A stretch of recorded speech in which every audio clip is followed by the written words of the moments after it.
following program was provided by an independent producer solely responsible for its content. The opinions expressed do not necessarily represent the views of this station, its staff, board of directors, or underwriters.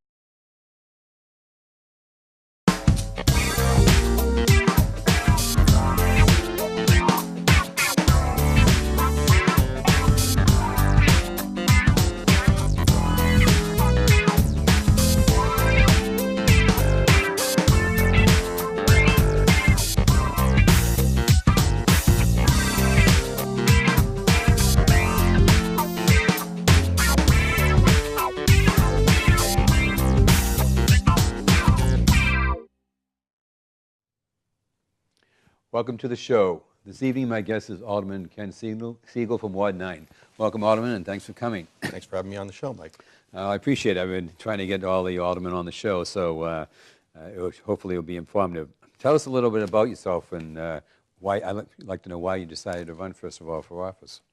Well, I've been a resident of Nashua for 30 years. I've raised my kids, and they've actually all left the house, and my youngest is in college right now. Yeah. And I never really been active in politics at my first election, and the reason I got involved was I was a little bit concerned about what I saw as things that were going on downtown. And the specific incident or issue that struck me the most was the CVS parking lot. That was one of my questions. Right, which was an interesting research project to find the torturous route that it took to eventually being ownership transferred to the hospital.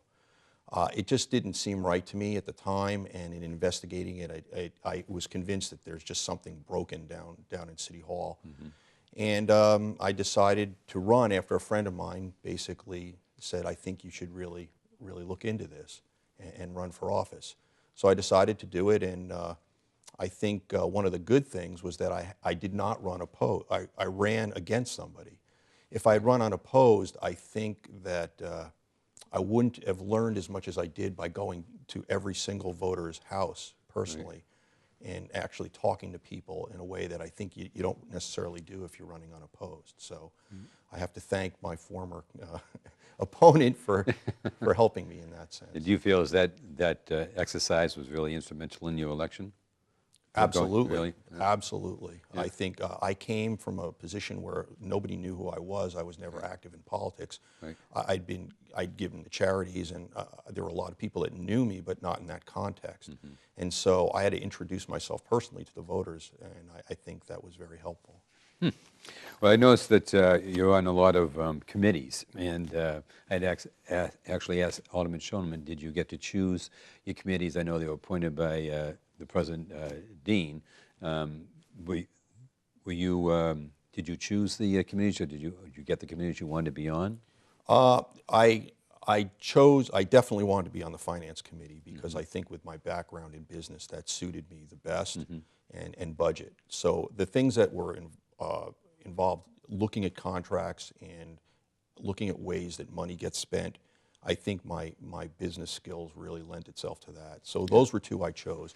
I personally wanted also to be on the Infrastructure Committee originally, but during the whole shuffling around of the committee assignments, I was put on Personnel and Administrative Affairs, which is fine. Yeah. That's fine. I can attend every committee meeting I want to, so right. It's okay. But I know you're also the liaison on the DPW because I've seen you there a few times, and I have to say that you've been in the newspaper today, as a matter of fact. If I know if you, I'm sure you knew that. So a couple of things I wanted to talk about was open government, and I think, is that one of the main reasons you ran? You stated to earlier was to have more open government in the city, down at City Hall. Yeah, I think the whole idea of open government is a broad statement, and I understand where you're coming from. But what I want is to have a government that's responsive and balanced. I think what I saw was, at the time, the last term's Board of Aldermen was relatively ineffective, to say the least. They basically seemed to be, just nodding whatever the mayor wanted, and I thought the process was broken, personally. Right. So in a sense, what I'd like is for the government to run in a way that's most beneficial to the citizens of Nashua. And I wasn't seeing it at the time, and there are elements of what I see now that concern me, and I've expressed them publicly, so that's no secret. Well, I'd like to talk about that $10,000 item that Alderman Donch has proposed to, that the mayor has to, doesn't have to come before the board to do that. Now, how do you feel about that? Are you in support of changing that regulation where she'd have to come back to the Board of Aldermen or the Finance Committee to do that? I'm in support of something which requires us to have some oversight about contracts that have been terminated and then re-let in some way, because what's happened is, and obviously it was the branding initiative that led to this. Unbeknownst to the Board of Aldermen, a contract was terminated, money was left over, and then just sort of reallocated as though that were a free pool of money to be used. And that concerns me. I think there's some issues with the mechanics of the current draft of the legislation, and we did discuss that, and Alderman Donch seemed more than willing to make whatever changes were necessary. And so we tabled that. And I think we'll try to look at making some changes. I think, unfortunately, the dynamics of the committee right now, it can get tense at times. And many committees, you could just sit there and say, all right, well, what's your ideas? What do you think needs to be changed? And you could hash it out there. I had that experience directly in Personnel and Administrative Affairs with some legislation that I brought forth for Alderman tablet acquisition, which is very, very minor stuff. There was one element of that certain aldermen objected to, and I think their points were well taken. And so I said, well, how about we just change this? And everybody said that's fine, and it passed unanimously in committee, and then it passed unanimously in front of the full board. So I think that's an effective way to do things. So there's been some, I know there's been a few issues that have come up between where you have taken a different stance than the mayor has, one being that $10,000, one being the vehicles, you know, that they're going for, and recently the sign, which let's tell the viewers a little bit about where you feel that the mayor kind of vetoed being head of the she's the chairman of the Finance Committee. So we're talking about the police signs Yes, now? the police sign, yep. There's two issues there, and I'm not entirely thrilled with the way the article in the Telegraph focused, because I want to accent, to me, the most dangerous and the primary issue here is that as chairman of the Finance Committee, the mayor has chosen to selectively put something on the agenda or not. And the problem is that represents a single person with veto power over an entire committee, much less the Board of Aldermen itself. So that's very dangerous, where the machinations, however somebody wants to feel about something, they can put something on an agenda, or even deeper, potentially use the purchasing department to delay or eliminate spending or things that if they went through the traditional route and went before the Board of Aldermen might be approved. And I think that's extremely dangerous. That is a big concern. So are you able to bring anything up to on the agenda at the Finance Committee, or is that strictly the mayor's prerogative? No. Well, there's two things. To answer your direct question, if a majority of the members of the Finance Committee want something on the agenda, that can happen, whether the mayor puts it on the agenda or not. The problem is that many of these things you wouldn't know about. They're purchases from departments. So things that originate from, say, the Board of Aldermen, of course, we'd be aware of. They're assigned to committee. They may be assigned to the Finance Committee.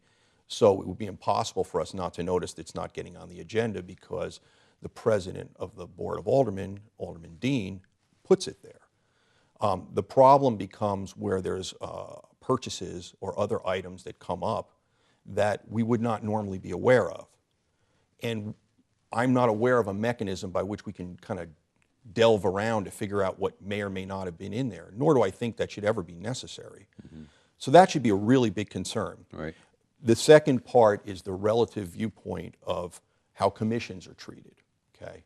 The mayor's had a very long-standing animosity towards the police department. It's been well documented, and that manifested itself with not putting a police department requisition, which is approved by the police commission, by the chief of police using money that has nothing to do with the taxpayers. In fact, as I said, by statute, its pistol permits can only be used by the police department at their discretion. And everything in the grounds of the police department and the buildings of the police department is controlled by the police commission, and that's appointed by the state. So you cannot get a more independent commission, and yet if you look at the minutes of the September 4th Finance Committee meeting, you'll notice just an incredible amount of massaging, shall we say, and declaring with a flourish somehow that the purchasing department does not approve of this, the administration doesn't approve of it. All stuff that ultimately, to me, seems unnecessary. You know, if something needs to go on the Finance Committee agenda, just put it on the agenda. Especially something like that, which literally has no material effect on the finances of the city. So why does it have to go before the Finance Committee if it's not affecting the city's structure? Because the police department does follow the 50 years of precedent and mandates, the legislation that's been passed, and so anything over $10,000 goes before the Board of Aldermen. Okay. Now, as a matter of general principle, I think it would be highly unlikely the Board of Aldermen would have ever said no to something like this. Certainly, the last Finance Committee, which one could hardly say was hostile in any sense to the mayor, voted 6-1 against her, with her being the only vote to deny. Obviously, I would say that the current Finance Committee, I'd be hard-pressed to find a vote against a similar item, even from at least one of our members, which seems to be traditionally aligned to whatever the mayor wants to propose. So I just think that there's this idea that somehow that commission is not worthy of being treated with hands-off courtesy, and yet the Board of Public Works, who, in my mind, has not provided us information, somehow gets treated with some special courtesy that I don't understand. And I might add, and this is very important, nobody's blocked their purchase. We just tabled it for more information, and I think we've been eminently reasonable, and I have absolutely no desire to kill their purchase. I just, you know, what we have, and this is very important, is it's not even completely specified. What we have is a chassis and a cab and absolutely no idea of what's going to go on it. And I'll use the analogy of a home. It would be like walking up to a home and seeing the foundation and being told that you have no choice because the foundation was properly formed and it was poured correctly and the money is there to buy the foundation. And so as a consequence, you have to buy the house even though you don't know what's being built on it. It just makes no sense. And we didn't say no. And it's also curious that the Board of Public Works and the mayor met with a couple of the attorneys from the city for some period of time, I assume around an hour or so. It seemed like they were late for the 6:30 meeting the other day. So I know that meeting started at 5:30 and they came into the room after 6:30. So there was some period of time.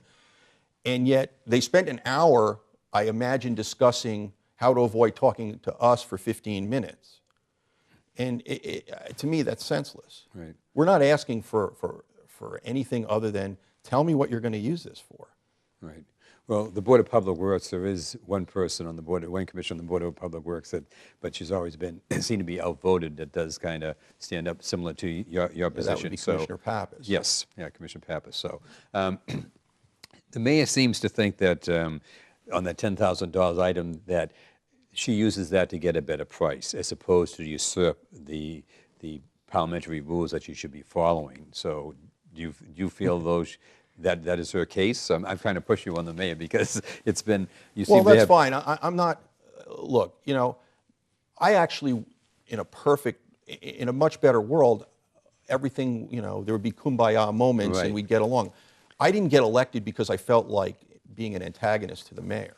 That's not my goal, and I have better things to do with my time, and I think that the citizens of Nashua would like to see us do better things with our time. But when things are clearly not being done properly or clearly broken, somebody has to take a stand. Now, to address your specific question about the $10,000 limit, whether it's a bargaining item or not, let's look at how that conversation went. Because what Director Galligani and the mayor didn't realize at the time was that I had a a fairly detailed conversation with Chris Williams from the Chamber of Commerce, and I knew exactly how things went. Right. So if you recall, they started to say they bargained down from 18,000 to 9,500, which would have been tremendous if that was the truth. In fact, that wasn't the case at all. There was a very specific request for $10,000 from Chris Williams and the folks at Mesh Interactive. And that came back as 9,500. There was no negotiation. There's no history of negotiation. I asked point blank Right. Chris Williams when I had breakfast with him if there was any negotiation on this, and he said no, there was not. So that's just not true. Okay. And as far as whether or not it would be a negotiating tactic, it might be potentially under certain circumstances, and I can maybe understand that. But as an ongoing consulting contract where you're likely to exceed that, the statutes are such that you cannot chain contracts together and get them below the threshold of 10,000 every time and then chain them. Once it goes above 10,000 in aggregate, then you have to come back to finance. So where you have this contract where there's an initial $9,500 and probably ongoing work, it would be hard to argue that you're getting a better price if they're going to come back and ask for more money, because then you're going to be before finance anyway. Right. So I think that argument is weak, and that's being generous. Yes. All right, well, I'll move on to a little easier subject. There's been talk about the bridges on the Broadway Street and Fairmount Bridge, and the federal funds have been exhausted for that redesign to make it more aesthetic looking. Right. Do you, first, are you in favor of making the bridges more aesthetic looking? Because I know that, I think Alderman Dean said that, it would look like a chain link fence, if I can quote what he said in the paper, Are you have a choice between aluminum, steel, with different sorts of structures? I know there was a meeting before the Alderman meeting, which I wasn't able to make, but how do you feel about that change in that work order? Well, in general, I'm very careful about spending money, but I'm very, very sensitive to the people in that neighborhood. I mean, they've undergone tremendous sense of disruption, and whether you're for the Broad Street Parkway or not, it's happening.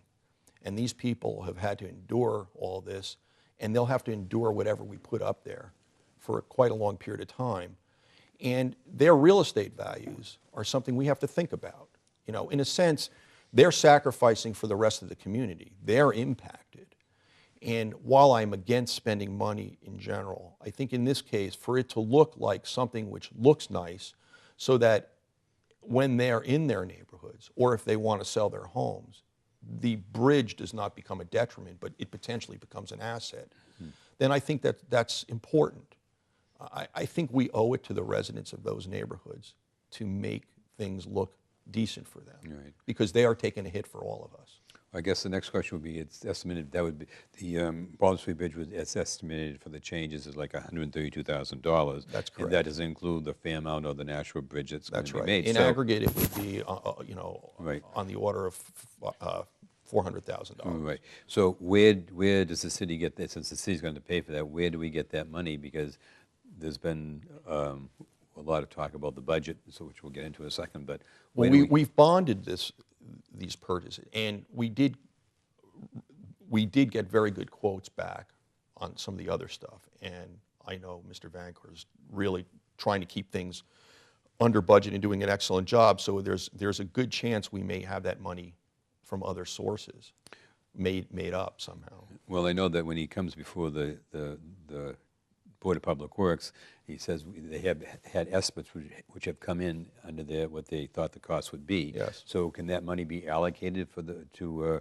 be applied to the I guess bridges? it depends what the purchases are. I can't Right. answer that explicitly. But That's that not- would have to come back before the board. I'm not sure. It Okay. depends. It depends what they are. I mean, I can't answer that question definitively, so I prefer not to address it Okay. unless I absolutely knew. Okay. The Broad Street Parkway is $68 million roughly, so I guess. Well, that was what it was originally budgeted for. Right. It's less now. Right.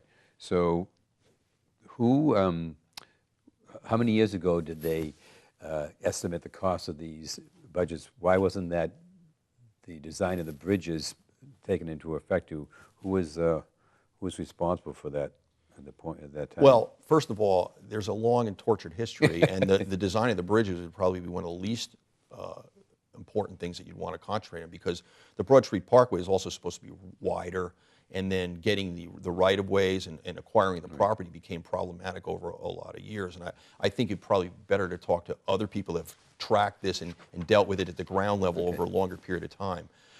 For me personally, I'm not a fan of the Broad Street Parkway, but it doesn't matter if I am or am not, because it's happening. And so my job as an elected official is to figure out what's the best thing to do for the city and the people that are affected most by it. Mm-hmm. All right, let's move on to the Milliard Chimney in the Waste House. Oh, yeah. It's a historic site, okay, I guess.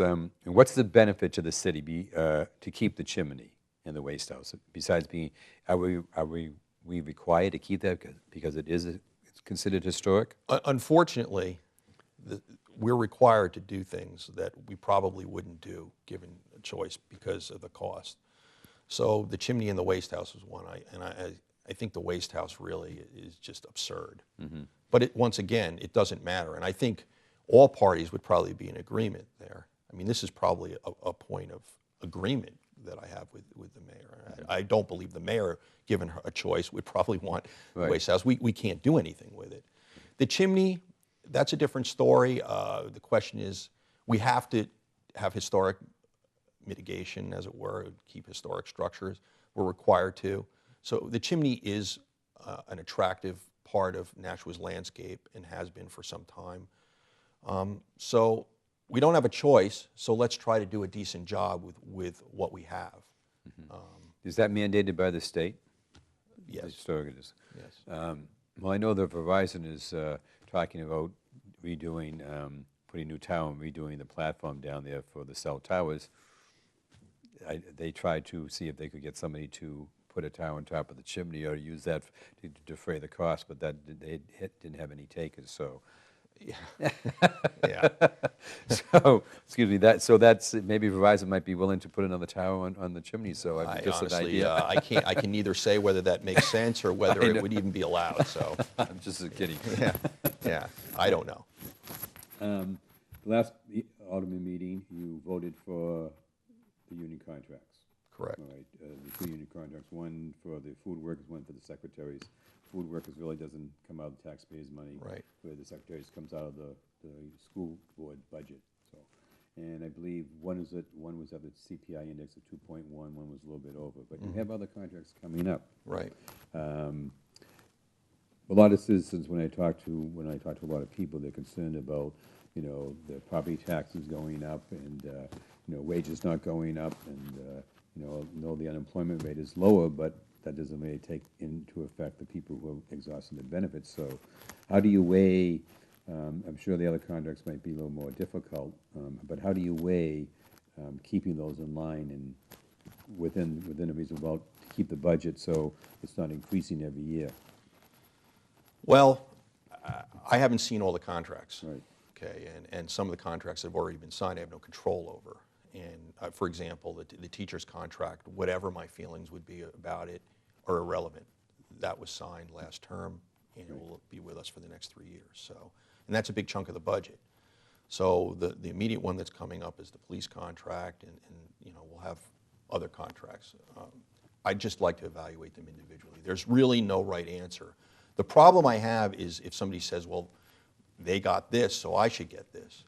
But there's very, very different trade-offs, because there are certain groups of employees that I believe probably deserve more consideration than others. Mm-hmm. All right, let's move on to, I'm trying to cover a lot of topics that seem to be covered here. The rail system and Exit 36, I'll kind of group those together. Great. What's your feeling about the rail system first coming to Nashua? Do you think it'd be advantageous to the city? Do you think it will be expanded it could be expanded to Manchester and Concord and, matching federal funds?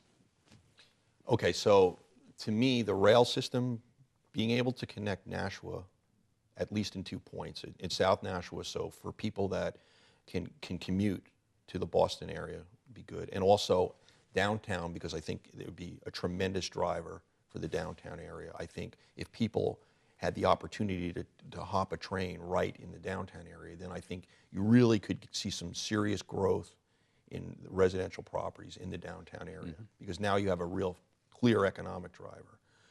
So I'm an enormous fan. I've been a fan for years. I think nothing that we could do as a city would have as clear and immediate as an impact as a rail connection to Boston. That to me is very, very important.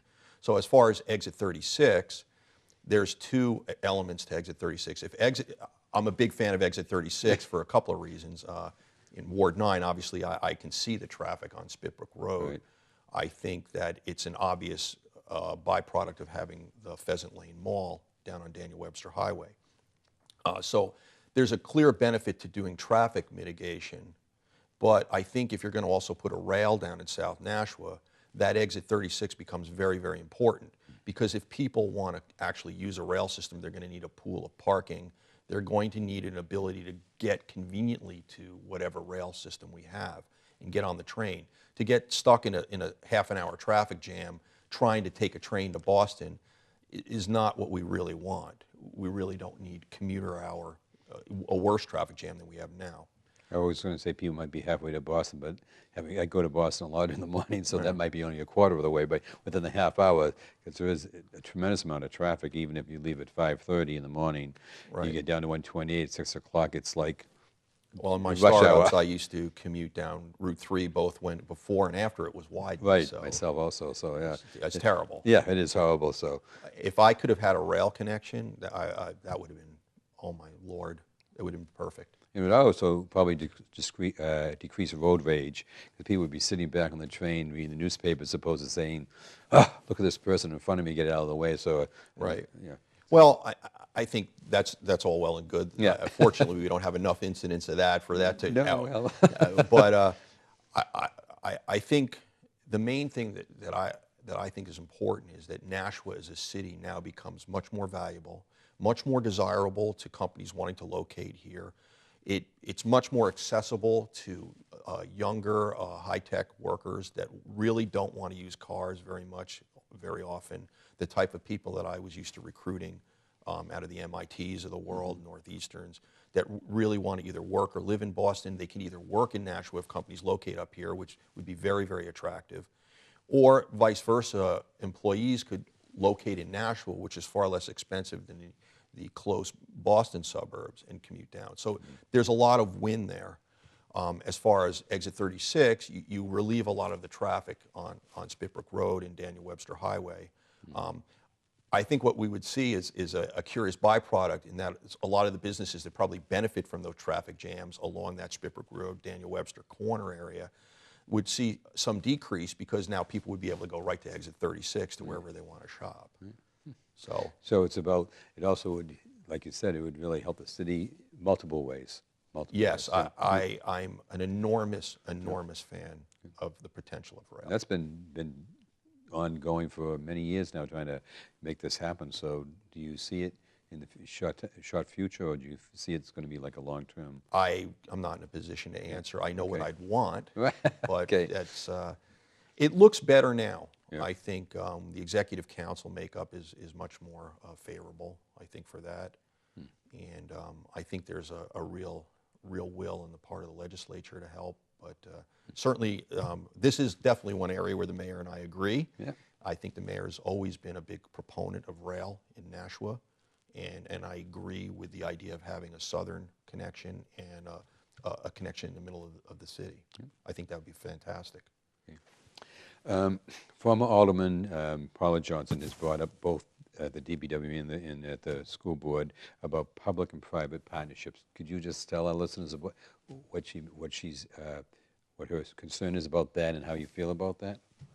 I cannot speak for what Paula Johnson says or doesn't say. Well, what are public-private partnerships? What are they? Well, the last most visible one was the branding initiative, and I think public-private partnership per se is a good thing. I think in the particular case of the branding initiative, I don't think the outcome was favorable at all. Others obviously differ, or we wouldn't have the branding that we have. But I think it ignored what the North Star consultant said, and they were pretty brutal in their evaluation of Right. that brand, Right. that slogan, and I would agree with that.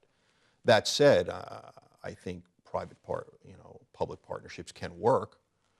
It just depends on what they are and the characters involved. After all said and done, things either work or they don't work. A lot of times, depending on what the element is, and obviously the people that are working on it. Right. You know, you have to really have both be good Right. for it to have a good outcome. Okay, last question. If you had a wish list, what would be the top 3 things that you would wish for the city? Well, okay. Didn't tell you I was going to ask you that, sorry. Well, certainly a rail connection for sure. I'd like to see, I mean, you can say, oh, jobs, jobs, jobs. That's just such a vacuous statement, though, because jobs come when the environment is right for them to come. So I would like to see the rail connection because I believe it becomes much more of an economic incentive for the city. I'd like to see the streets paved. I mean, I think it's terrible, and I think the residents would like that too. And I'd like to see a much more citizen and alderman-friendly government, an accent on the citizen-friendly, because we are, after all, the representatives of citizens. And to the extent that I'm hindered from doing a proper job, the citizens are hindered from their right to have a governance that works for them. So I'd say those are reasonable three. So you'd like the citizens to have a right to know, basically. Yeah. There you go. You would think so. Okay. You would think so. I feel like I have less rights as an alderman to find out information than I would if I took off my alderman hat and just walked right in there as Ken Siegel, normal citizen, which I was prior to my election. And that should not be the case. Right. You know, and there's no reason for it. You know, I don't get it. I don't get it. Yep. I've got 27 years of building successful companies, including a multi-billion-dollar IPO and buyout. And none of that 27 years, I never had an experience where less communication was helpful. And I also never saw an example where this idea of centralized authority and a sole point of communication ever worked. And in fact, I have a very specific example of watching a company, not my company, burn through $120 million worth of venture capital because their CEO had that mentality. And it was a complete failure. Right. So, Well, thank you. I appreciate your time and you coming here, and look forward. Maybe we could do this again down the road at some point. sure, thanks, Mike. I Thank you very appreciate it. much. Thank you very much. Thanks for watching.